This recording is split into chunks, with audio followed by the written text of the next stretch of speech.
We continue on Trade Center. We don't do this every year on the show, but years when there's special players available, like the Connor Bedard year, or years where there are a lot of Canadian teams who have a chance at the first overall pick, and that is the draft lottery. The actual draft lottery, a couple of months away. In fact, it goes May 5th. Our director of scouting, Craig Button, will be watching this very carefully and then doing sort of a mock draft when it is over. But to conduct our draft lottery, we'll get to him in just a second. First, I just want to explain the math and exactly how this works. Vancouver has the best odds to pick first overall, 25.1%. We talked about that moments ago when we talked about the Canucks. Teams are ranked based on point percentage in current standings. They can move up 10 spots because of lottery rules. So 4 Canadian teams have a chance to pick first overall: Vancouver, Calgary, Winnipeg, and Toronto. Keep in mind, Toronto's pick is top 5 protected. But if it goes outside the top 5, it would go to the Boston Bruins as part of the Brandon Carlo trade. So the only way that Toronto stays and keeps its pick is if they somehow end up in the top 5 in the lottery. We also remind you that Ottawa has forfeited its pick. Remind us what happened there exactly. Well, it was something with no trade clause and a trade to the Vegas Golden Knights with Dadonov. Yeah. And so they had a choice of giving up their first-round pick in 2024, 2025, or 2026. They didn't forfeit it in the previous 2 years, so they're mandated to forfeit it in this year's draft. Okay, so because of that, because Ottawa is out of it, we have just 15 eligible teams who have a chance to win the draft lottery this year. And once again, we did this exactly the way they do it with the NHL, the exact same numbers and percentages, all our accountants backstage to make sure it went. There was no funny business. And the ping pongs, let's see, do we have the ping pong balls? Yeah. All right, here are the ping pong balls brought into studio. Again, the draft conducted a little bit earlier. There we go. There we go. So whenever we do this, of course, we have to have our own version of Bill Daly, the sort of most senior guy, the guy who commands respect and authority to unveil. And then he wasn't there, so we got Jeff O'Neill. So, ladies and gentlemen, to our deputy commissioner, Jeff O'Neill will unveil the draft lottery, beginning with pick number 16. Jeffrey? James, thank you, and welcome everybody to this year's draft at Scarborough. Happy to have everyone, the insiders, trade breakers, everyone.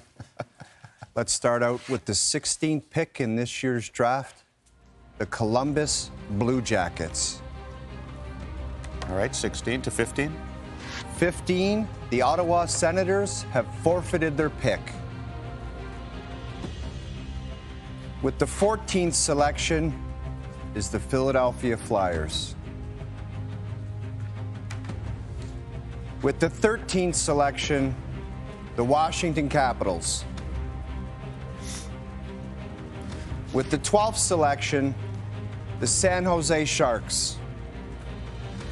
Okay, so this, no changes. This has been going as expected per points percentage, and that leaves us with 11 teams left. And because you can move up 10 spots, Craig, so basically anybody who wins the draft lottery can move up to number 1, right? Well, we saw it last year with the number 10 team, the New York Islanders, moving up to number 1. So let the suspense continue. Jeffrey, pick 11. The 11th selection, the Los Angeles Kings.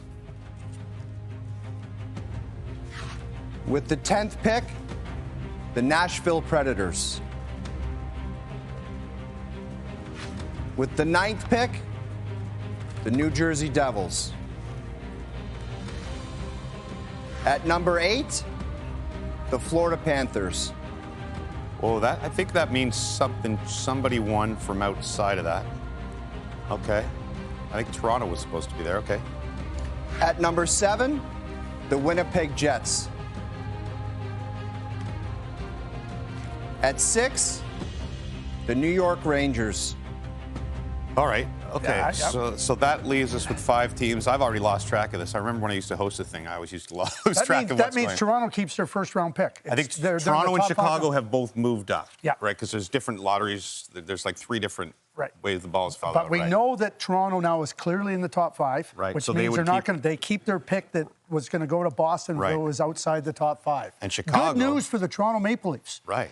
Because in a year with lots of good players, a high draft pick, this is luck shining its fortune on the Maple Leafs. Well, and the Blackhawks as well. I mean, if the Blackhawks they've been in that little top 5 spot and got Connor Bedard and such, but now a chance to get back up there when they're already improving. Okay, Odog, let's take us to pick number 5. With the 5th pick in this year's draft, the St. Louis Blues. All right. With the 4th pick, the Calgary Flames. Oh, my goodness. With the 3rd selection,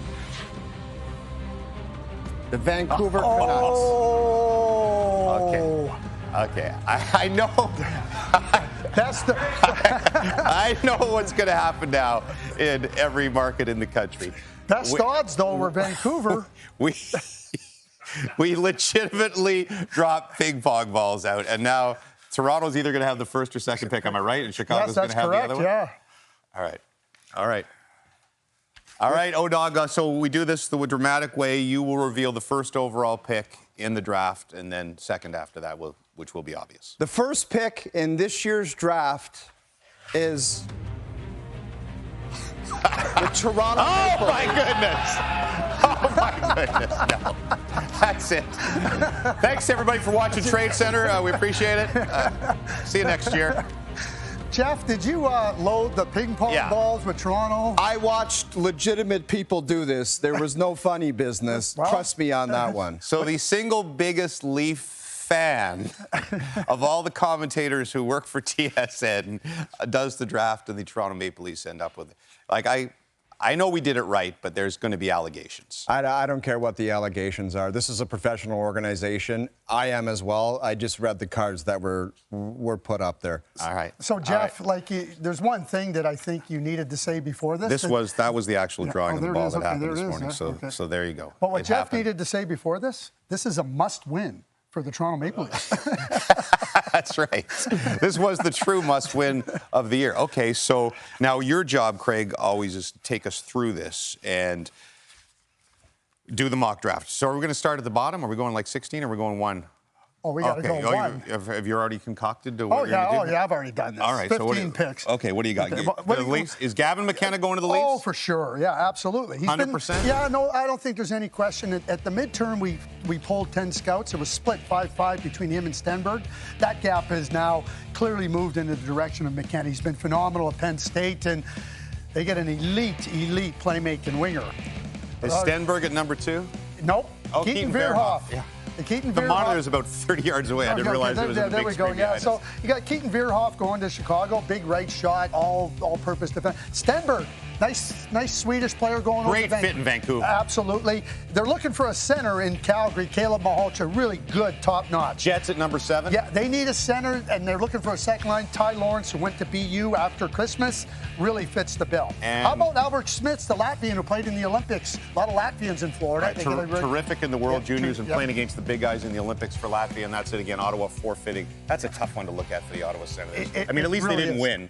Yeah, exactly. That would have been a tough one. That would have been disastrous. So there you go, the draft lottery. We'll talk about the Winnipeg Jets next and get attacked on Twitter because the Leafs won the draft lottery, I'm sure.